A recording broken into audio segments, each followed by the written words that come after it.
Hoy tengo la suerte de conversar sobre la importancia de la música y la importancia de la música en la vida con uno de los mejores y más reconocidos bateristas de la música española. Siempre que vamos a ver a un artista nos ocurre lo mismo. Hay grandes carteles con el nombre del artista, con todas sus publicidades, sus cosas, pero detrás de ellos, de estos grandes artistas, siempre están arropados por los mejores profesionales, porque sin vosotros esos shows no habría, no tendríamos el espectáculo que tenemos. Y hoy tenemos la suerte de contar con Logan Castañet, que durante los últimos casi 20 años, corrígeme si me equivoco, actualmente eres el batería de Loquillo, pero has tocado con infinidad de artistas que luego ya nos podrás contar.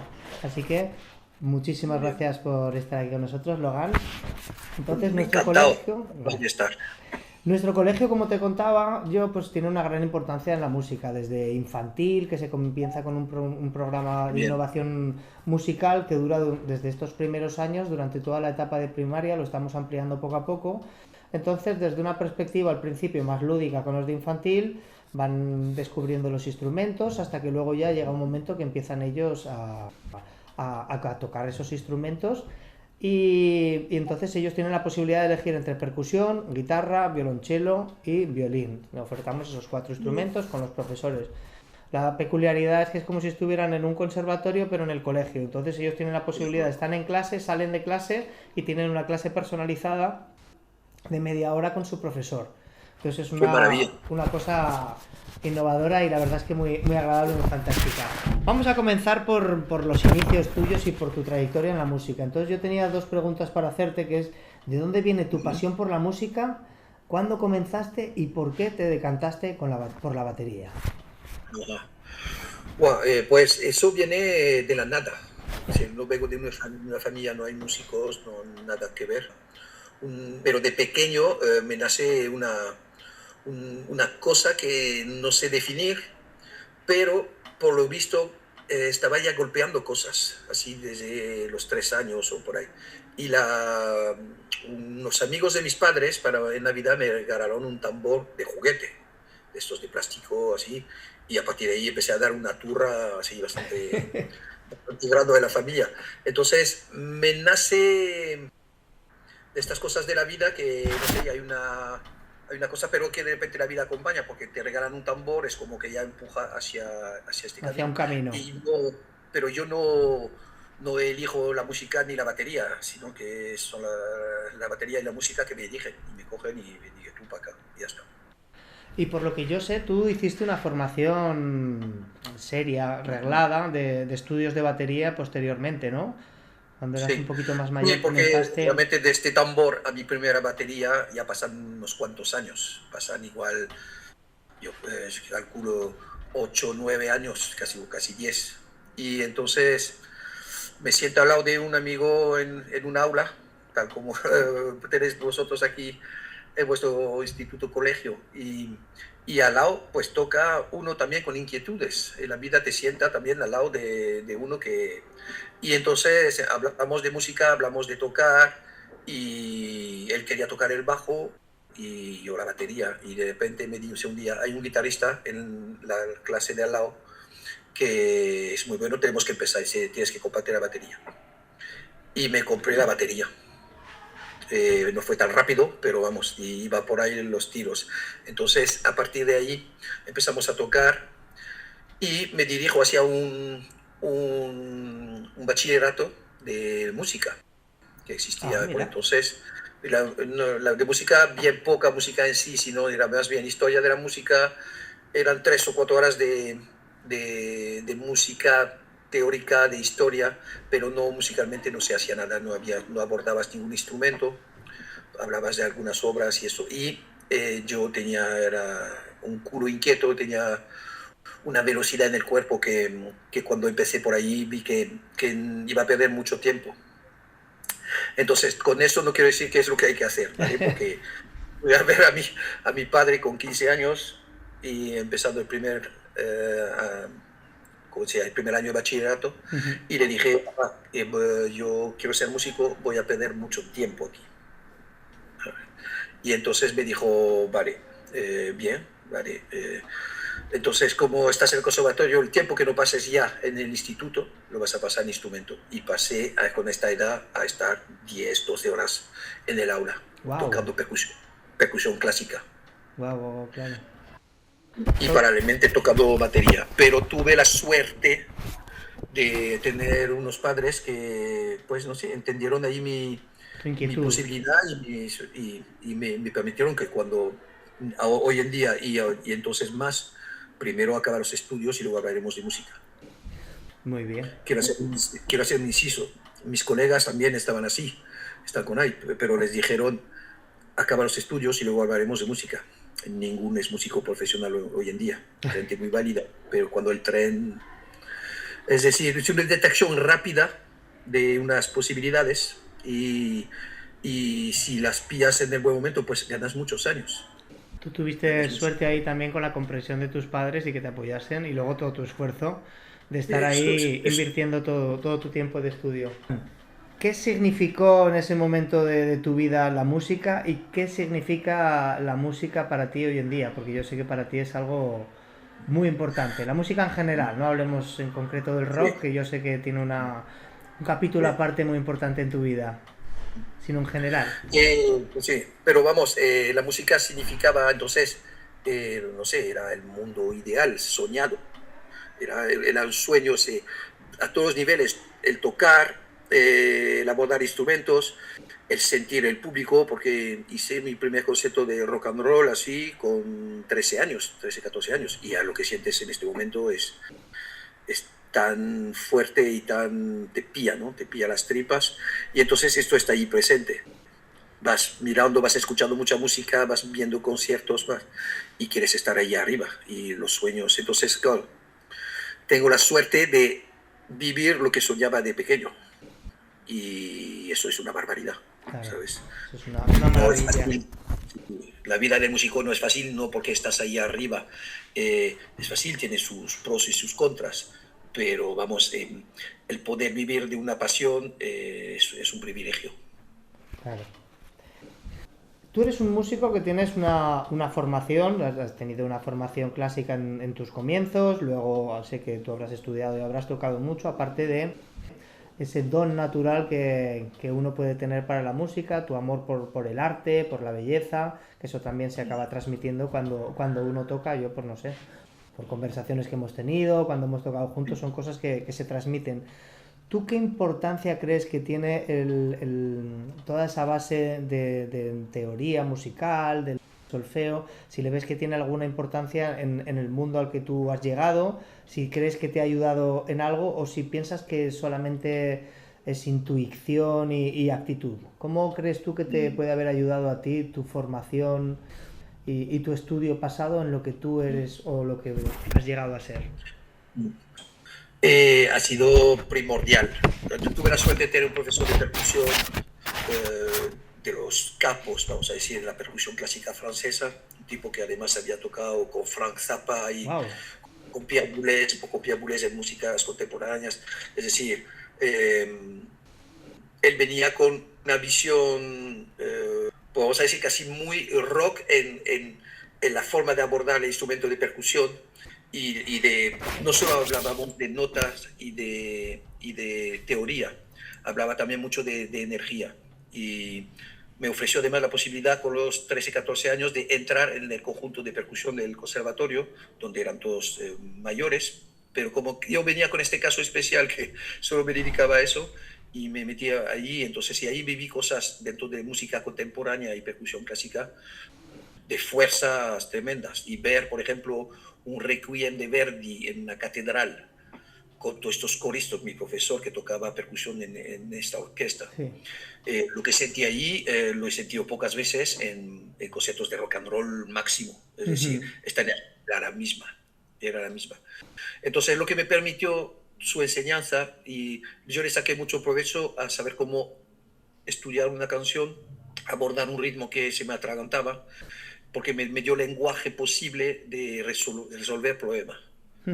Y eso ha sido muy valioso, pero no solo para mí, porque yo venía luego a los ensayos con las bandas de rock con estas cosas y podía Claro. aportar de repente manera de coger una parte de poder entrar en ella, ver qué podíamos hacer con ella, qué no funcionaba, y entonces me dio organización mental frente a la música, porque la música da igual, la música existe la buena y la mala, y luego los estilos yo no, me da igual, me gusta todo mientras esté bien hecho. Claro, disfrutarlo. Sí. Cambiamos de tercio. Tú has trabajado con grandes artistas. Tu historia, pues has estado, bueno, estás actualmente con Loquillo, has estado con Miguel Ríos, con Manolo Tena, con Rosario Flores, con un sinfín de gente. Hablo de los músicos que has estado aquí en España, que para la gente que nos escuche probablemente los va a conocer más. Tú que al haber estado con toda esta gente, tú viniste aquí ya directamente con pocos años para hacer una gira, me parece que era internacional, ¿no? Con Miguel Ríos Sí. de batería, eras jovencito. ¿Tú qué crees que busca un artista cuando busca a un batería? No solamente alguien que toque bien, porque técnicamente todos conocemos mucha gente a veces que toque, pero hay determinadas personas que se les llama porque tienen un algo especial. ¿Qué crees tú que es lo que alguien busca cuando te llama a ti, por ejemplo? Hay un conjunto de cosas dentro de este mundo de los músicos mercenarios, vamos a decir. Uh -huh. Son gente que está ahí en el mercado, tienen capacidades musicales y poco a poco se van infiltrando en lo que es el medio. Y hay una cosa que es de la más importante, más allá del tocar, es la forma de ser.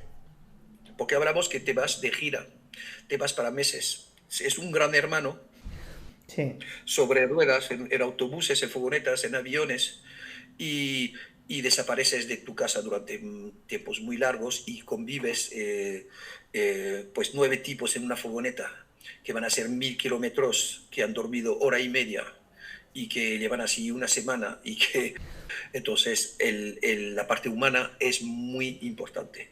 He conocido músicos increíbles pero que no trabajan porque son insoportables.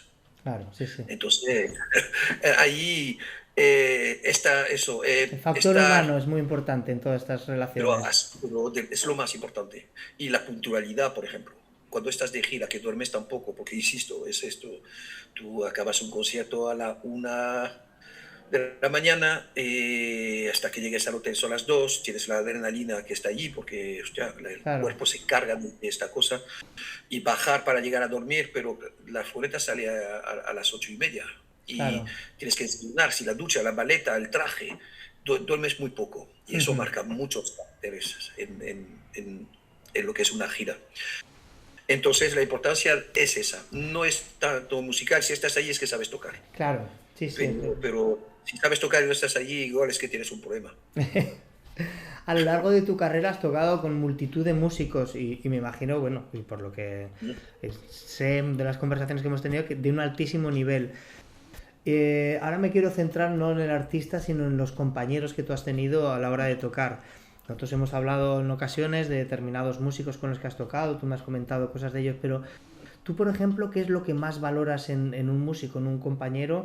O qué es lo que más te ha impresionado cuando estás tocando con él? ¿Qué cosas te pueden llegar a impresionar? Aparte que estamos hablando que todos tienen, claro, son la primera división de los músicos, son todos de un altísimo nivel, pero a veces algunos pues tienen una chispa especial, un algo. Y por último, ¿cuál es a ti, si pudieras decirme alguno que digas, este creo que es el que más me impresionó en mi carrera como músico? Como dices, son muchos y yo creo que no puedo destacar uno así tanto por encima de otro, porque además la gente que de repente que te impresiona o te toca o te provoca un algo, muchas veces no es por el mismo sitio. Yo, por ejemplo, cuando hablas de Rosario, tocar con Raimundo Amador, Uh -huh. artista gitano que crean el blues flamenco ese con Pata Negra, con su hermano, y cuando estás tocando con un tipo así que ahí sí que es intuición pura, no hay más que intuición. Y es una cosa tribal. Eh, la interpretación de cualquier instante musical que tiene este tipo, por ejemplo,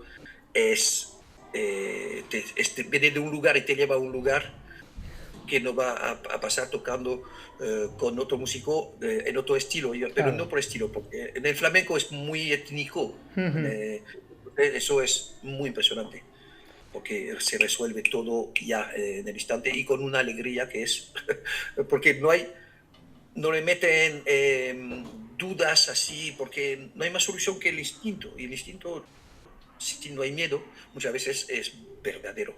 Ujú. El instinto te da una verdad, porque si le metes la mente, pueden entrar los miedos, las dudas, y entonces altera la interpretación. Cuando la puerta está abierta, que no hay que olvidar que estamos hablando de arte, y el arte no es nuestro. Realmente Mm. yo pienso que somos canales. Sí, sí. Entonces, cuando la mente está tranquila, entonces en este caso Raimundo Amador, pero claro, Yo me Igor acuerdo un día que Pascual, bueno, perdona, sí, sí, Igor. Igor Pascual, Josu García, son guitarristas de rock, es acojonante. Es decir, su lenguaje también que manejan. eh, eh, Igor Pascual sabe tocar una bossa nova, ¿sabes? Pero no le cuentes de rock and roll, Claro. ¿sabes? Pues es más especializado, ¿no? Pero claro, John Parsons con Miguel Ríos, John Parsons, guitarrista inglés, que vienen con unas trayectorias de una cultura que inventaron ellos, el rock, Ujú. ¿no? Y a nivel de sonido, de control de instrumento, impresionante. Es que todos los músicos, como dices bien, si están ahí es que tienen algo. Y Claro. teclistas, bajistas, llevo 20 años tocando con Alfonso Alcalá Sí. y claro, no sabes lo que es eso, la compenetración que tenemos, el respeto, todo eso, eso es, pues eso es lo que te convoca de las personas. Claro. Hay días, por ejemplo, que una canción no sale, o bien en el ensayo, o trabajando en casa, o un día que vas a tocar y no es tan fino. ¿Cómo un profesional se enfrenta a la frustración? Que creo que es algo que está estrechamente ligado a un músico. ¿O cuál es tu método para no rendirte y siempre seguir trabajando y superar esas adversidades? Bueno, no será la canción entera la que se te atraganta. Primero, es una cuestión de pulso. Eso sí, si la canción, yo creo que cada música Un tiene fragmento, el... a lo mejor, o lo que sea, sí. Pero si de entrada tienes claro que estás en el buen pulso, la buena pulsación, el buen tempo, entonces ya tienes bastante solucionado. Es decir, esto va a ser sobre lo que voy a construir y caminar. Si lo tengo claro que viene bien, entonces ya me instalo. Y entrando, es lo que decías ahora, si de repente hay una parte que se atraganta porque te lleva a acelerarte, se atraganta porque hay un arreglo que de repente es complicado Ujú. rítmicamente, la banda conjunte bien y esté empastada. Y entonces ahí tengo trucos para trabajar eso. Tengo unos trucos que me vienen justamente del conservatorio y que utilizo todavía hoy en día. Si hay un arreglo muy rápido, el bajista, hostia, es una frase difícil y hay unos saltos, lo mismo yo, del timbal aquí a volver al uno, son movimientos difíciles. Entonces, tengo unos ejercicios rítmicos que dividen las frases en partes de 3 notas y que hace que trabajas los desplazamientos sobre 3 notas, sobre las 3 siguientes, pero pasando por toda una fórmula rítmica que hace que haces las aceleraciones por todos los sitios. Y resulta que luego, y eso funciona para todos los músicos, Ujú. pianistas, guitarristas, da igual, desplazarte sobre un mástil, si por ejemplo tengo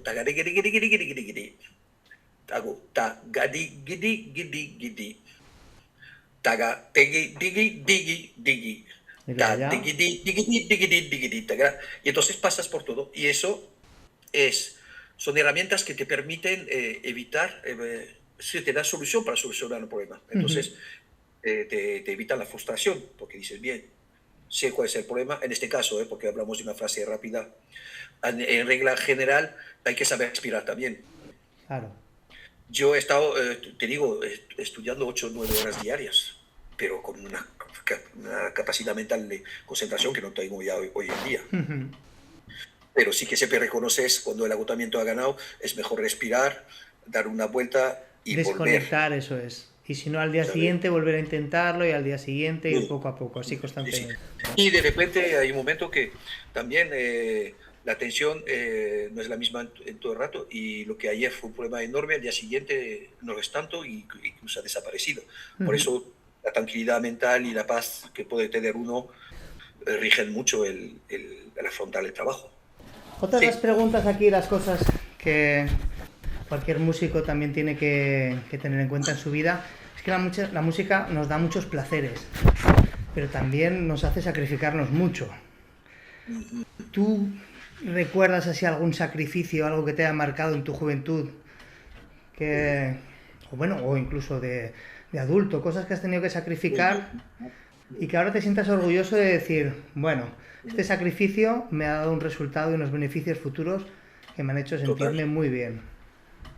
total. Pero justamente, mira, cuando yo dejo el instituto y me voy ya para el conservatorio, cuando estoy 8 horas ahí con los instrumentos, estoy solo ahí.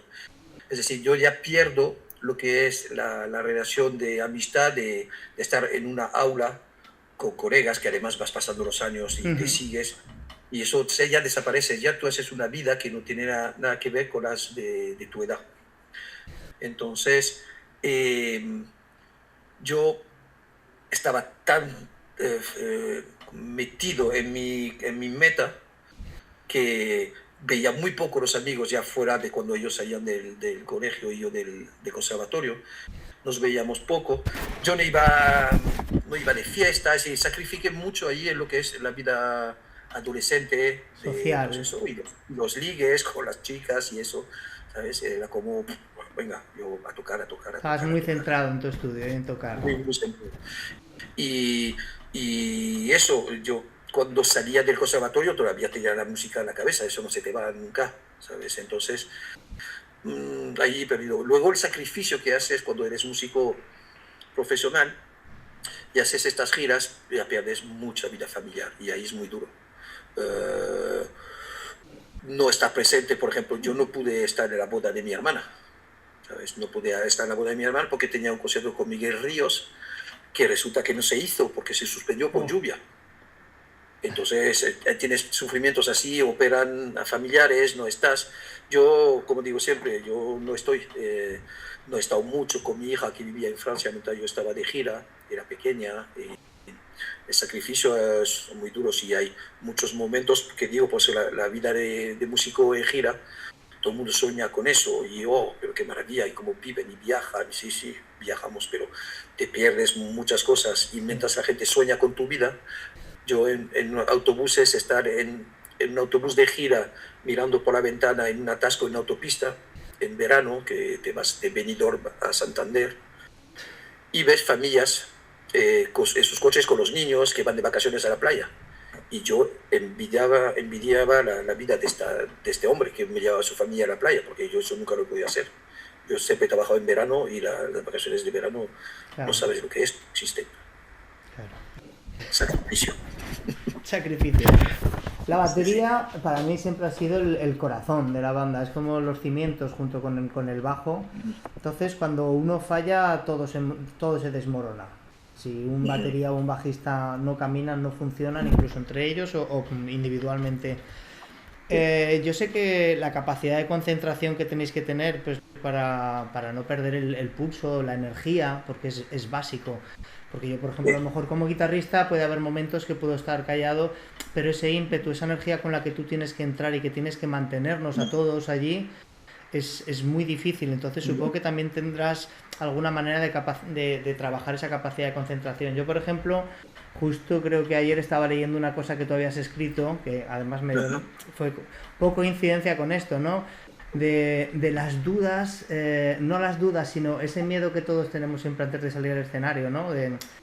A ver, porque es muy importante, os lo digo mucho a mis alumnos, esa primera canción, tanto como el final como el principio es básico, esa energía.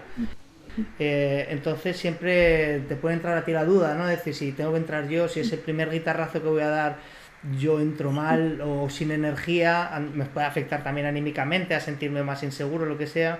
En tu caso, un estadio lleno, muchísima gente, tu batería bien amplificada, ese primer golpe que tú das, esa concentración, esa... ¿Cómo haces para manejar psicológicamente también esa presión que tienes ahí de decir, soy un profesional que va a dar aquí al máximo, ¿cómo lo hago? Hay una cosa, yo procuro estar en el escenario mentalmente bastante antes de subir al mismo. Es un, Tengo rituales para prepararme porque yo tengo que preparar físicamente, es decir, Mm, o calientas o te rompes, porque claro, eso es como un deporte. La batería de rock son golpes muy duros, los conciertos pues, son de 2 horas y más. Y entonces la cosa es calentar y el calentar entra mentalmente ya en una cosa un poco diferente. Por eso en Camerinos tenemos siempre, pues, estamos juntos, pero yo empiezo a retirarme y voy andando por los pasillos y siempre tengo las baquetas en manos, voy moviendo los brazos y voy viendo un poco lo que va a pasar después, visualizando. Eh, dejo de hablar un poco con los compañeros, dejo los chistes, ¿sabes? te concentras ya en lo que viene. Y entonces una vez que estás abajo suena la sintonía, estás para salir, antes de llegar ya estás sentado en la batería. Y bueno, y son años, ya te lo sabes, pero sé dónde ir a pescar y sé que cuando he dado el primer golpe, esta presión que hay en este golpe no puede bajar. Claro, Y cuidaos, físicamente se sufre a veces, ¿eh? Si no claro, es lo mismo tocar el rocador con 22 que con 61 que voy a cumplir ahora, claro, ¿sabes? claro, hay que hacer mucho. Pero estamos ahí. El otro día saliendo lo hablaba con el loco. Al bajar al día siguiente, por primera vez había tenido agujetas en los bíceps, pero eso quiere decir que subí ahí demasiado tenso, después de unos meses sin tocar y, ¿sabes? Hay que tener preparación física y a la parte mental. Tú has tocado desde locales pequeñitos, con supongo, me imagino como todos, poca gente, hasta grandes estadios. Has estado tocando para, no sé, para 10 personas y a lo mejor para 50.000 incluso más, no sé. Yo, Sí, sí, por sí, ejemplo, sí. me acuerdo que me contabas abriendo para los Rolling Stones, pues supongo que habría muchísima gente. Sí. ¿Qué No, sí. diferencia hay personalmente para ti de tocar en un lugar pequeñito, con poco público, a uno grande? ¿Das más intensidad, menos, o respetas por igual al donde hay 10 que donde hay 50.000? ¿Sigues tu Sí. ética, digamos, una ética de trabajo de músico profesional de hasta a veces en salas que a todos nos ha pasado que hay poquísima, poquísima gente, pero das el máximo como por esa gente que ha venido a verte, como los otros que han pagado una barbaridad de una entrada para verte igualmente? Mira, eso siempre yo abordo todo con la misma actitud y planteamiento. El estadio lleno, este grito de este monstruo que está fuera y tú estás en camerino y eso,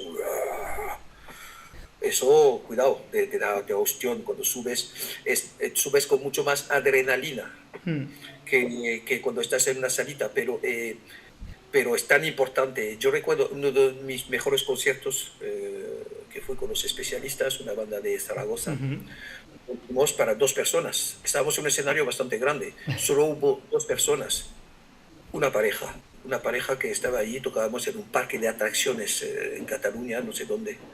Y abajo estaba vacío, estaba esta pareja que se bailaron todo el rato y ahí tocamos con una alegría, con un amor, con una manera.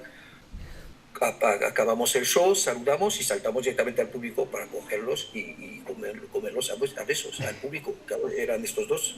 Claro. Y recuerdo, son como los conciertos más impresionantes que he podido hacer.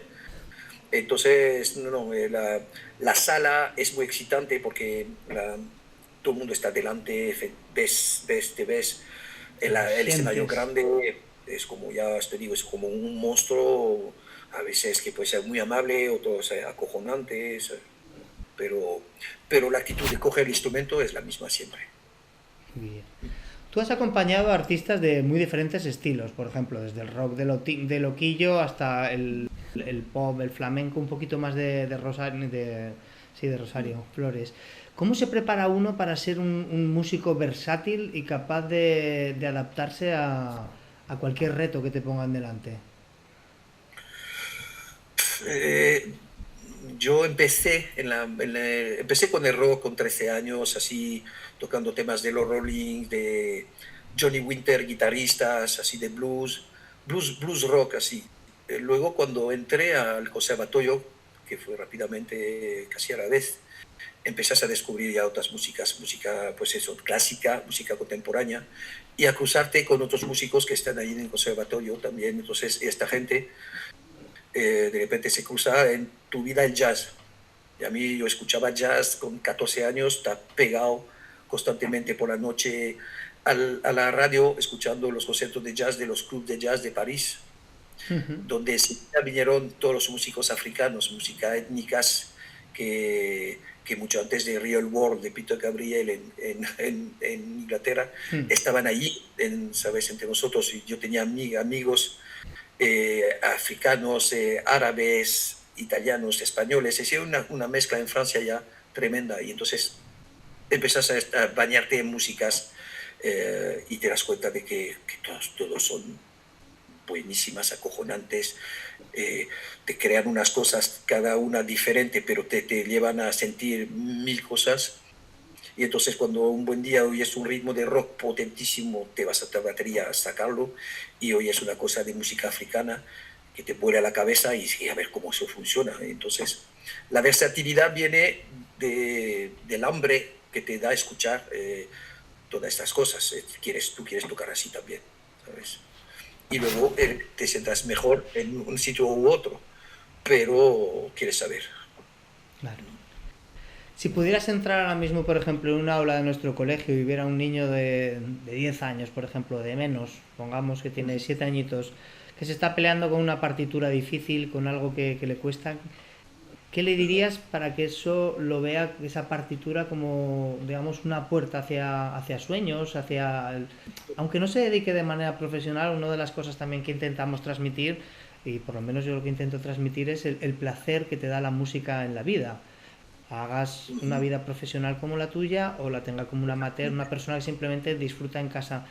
¿Qué le podríamos decir a un niño para que vea esa partitura como algo que va más allá de una obligación Sí. momentánea, sino como, ¿qué puede ser eso? Pues eso, ver eso como un vehículo, ¿no? Un vehículo de desplazamiento hacia un poco pues, más capacidad y más posibilidad. Luego, si me dices que está en una partitura que se bloquea, seguramente habrá que ver ahí qué es lo que ocurre, porque más allá de la explicación pues un poco teórica de que sí, vale, te estás bloqueando, pero tienes que ir porque te va a llevar más allá, es poder encontrarle o darle un camino que sea paralelo un poco a la partitura. En este caso, por ejemplo, podría decirle, vamos a cantarlo, vamos a dejar el instrumento porque, ¿sabes? Pero si cogemos esta partitura, esta melodía que vemos aquí, vamos a cantarla. Y una cosa que se aborda poco, igual vamos a bailarla. Ahora Aunque que no te quería sabemos. yo hablar de eso, justamente, porque yo una de las cosas que siempre me han impresionado tuyas es que, aparte de tu pegada, tu toque, cuando tú tocas, tú bailas. O sea, Uh-huh. no como un bailarín, sino tú siempre estás bailando y a ti se te mira cuando tú estás tocando y tú estás llevando el ritmo. Y muchas veces tú no necesitas decir a los demás nada de lo que estás haciendo, sino simplemente se te mira y tú ya estás transmitiendo la intención que hay que llevar y cómo hay que bailarlo. Como que Sí. eso siempre te ha ayudado mucho, porque ves a otra gente que es como muy rígida Ajá. y yo por ejemplo suelo descubrir contigo que al verte mover, tú estás regalándonos un montón de información sin tener que hablar a los demás, que ayuda muchísimo a tocar el baile. Eso lo descubrí porque nadie me lo dijo, ¿vale? Nadie me explicó eso para nada, pero lo descubrí tarde, es decir. Pero es una cosa que en la música además nuestra música occidental, en el pop, el rock y eso, que solemos movernos en compases muy, pues casi en general todo va un 4x4, es decir, estamos hablando de compases y de complejidades rítmicas bastante no fáciles, nada es fácil, ¿vale? Sí. Pero sentir un beat, un 1, 2, 3, 4, cuando toco la batería tengo el 1 y el 3 a mi derecha y el 2 y 4 a mi izquierda, que corresponden al bombo y la caja del pum, pa, pum, pa. 1, 2, 3, 4. Entonces, haga lo que haga, si intentas sentirlo por ahí, porque luego cuando viene un redoble, si tú sigues bailando eso, es muy probable que sigas bien en la cadencia que tenía la canción. Y entonces, dando clases de batería a mis alumnos, rápidamente hablo de eso, muy rápidamente. Porque no es lo mismo tocar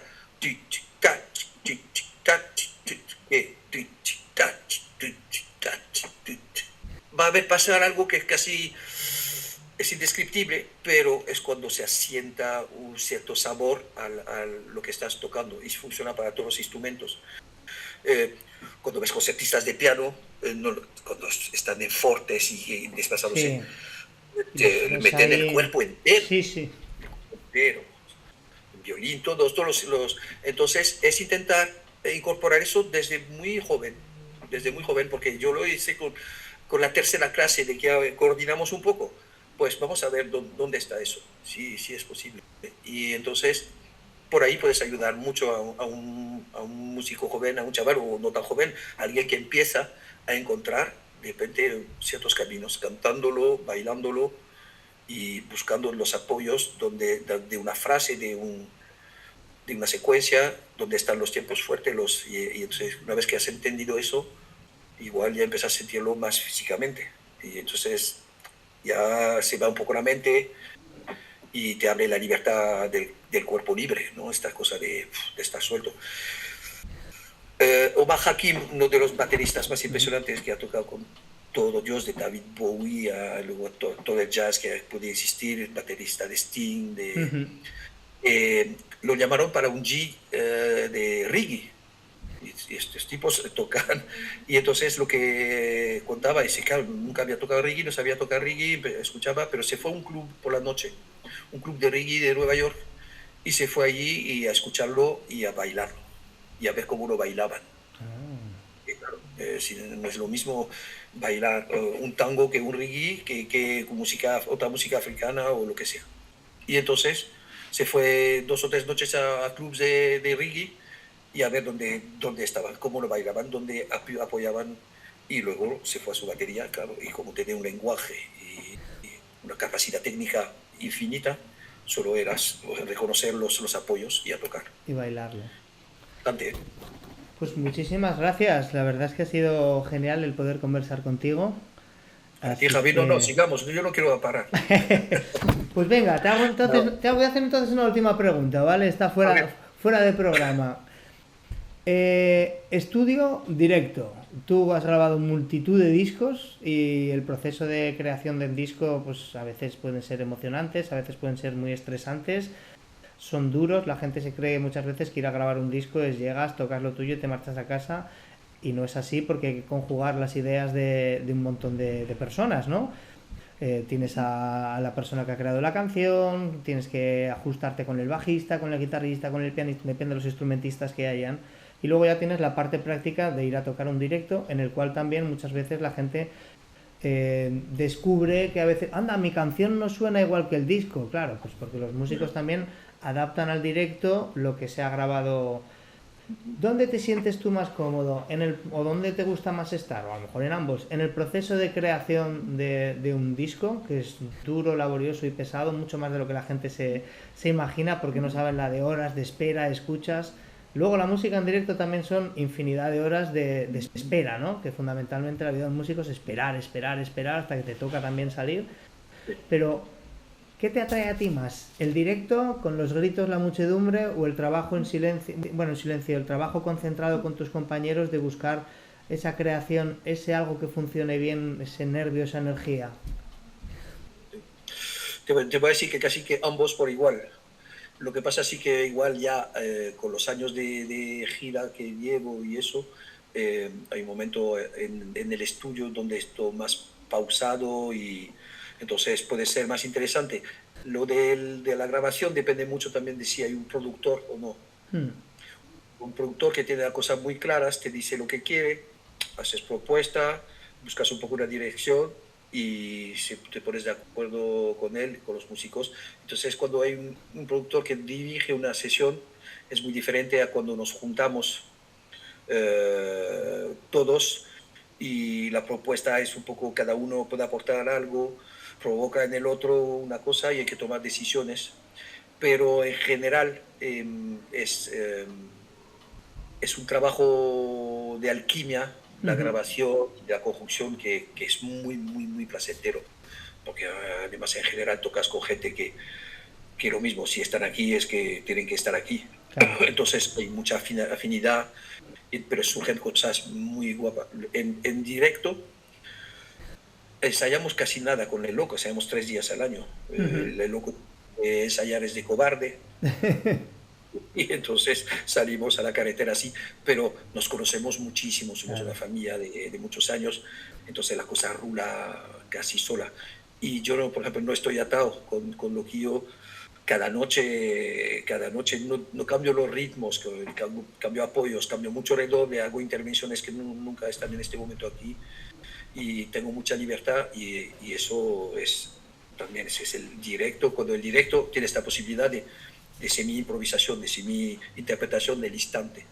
Claro, eso es lo que te iba Ahí a tiene, preguntar, si teníais libertad a veces un poquito de improvisar en algunas partes o va todo. Hay artistas que es conocido que todo eso es, está súper eh, cerrado hasta la frase que van a decir, todo, todo, todo todo. está atado y hay otra gente que de repente te dicen aquí lo dejamos abierto y es más una de las claves también que yo le intento transmitir a los alumnos que es muy importante el contacto visual con tus compañeros, mirarse a la Wow, cara porque sí, nos decimos muchas cosas sin hablar de aquí voy a seguir y simplemente te entiendes con el otro, si vamos sí, para arriba, si sí, nos vamos a sí, tranquilizar. sí, sí. No, la compenetración así del directo, y más cuando ya llevas años, así que ya sobran, las palabras sobran, la mirada, incluso a veces solo pues como decías, el baile de uno hace que te llama a ti. Eh, con el loco nunca te impone nada. El loco dice, sabe por qué te tiene aquí. Y si te tiene aquí es porque como tocas, como eres, ¿sabes? Entonces tú sabrás lo que tienes que hacer y en general sabemos lo que tenemos que hacer, ¿sabes? Entonces es mucha libertad. Otros artistas no te permiten eso. El reto de que has elegido para entrar de la estofa al estribillo de la séptima canción tiene que ser siempre el mismo, si no el artista se descoloca. Claro, Con el loco eso no existe. Estamos ahí y eso es una maravilla. es una libertad muy grande, muy buena. Pues sin más, de verdad, te agradezco de corazón Ok, que hayas querido esta charla, que espero que a los chicos les guste mucho y a sus papás y mamás familiares que quieran verlo, que disfruten bien. mucho de tus palabras. Y por último, te quería pedir que nos mandaras un mensaje para los niños del Colegio San Gabriel, para que se animen con la música, para lo que se te ocurra a ti. A ver qué nos podrías decir. Pues nada, la música es de los artes para mí más inmediato. Más inmediato, donde además puedes compartir, es decir, la música se puede hacer en solitario con 2, 3, 14 y una orquesta de 130 músicos. Lo que quiero decir es el arte más inmediato y libre. Yo creo que la música da una alegría, procura una alegría tanto al intérprete como a los oyentes. La música es tan importante que la tenemos siempre para todo. Celebramos todo con música. Si las bodas, si el nacimiento, si las fiestas, las reuniones, si el santo del pueblo, la música está presente constantemente y es un lenguaje universal que puedes entender con cualquiera sin saber hablar su idioma y te permite, pues como a mí, viajar por el mundo y poder tener una comunicación tan especial que vamos, todo el mundo tiene que hacer un poco de música porque la música te hace ser mejor persona.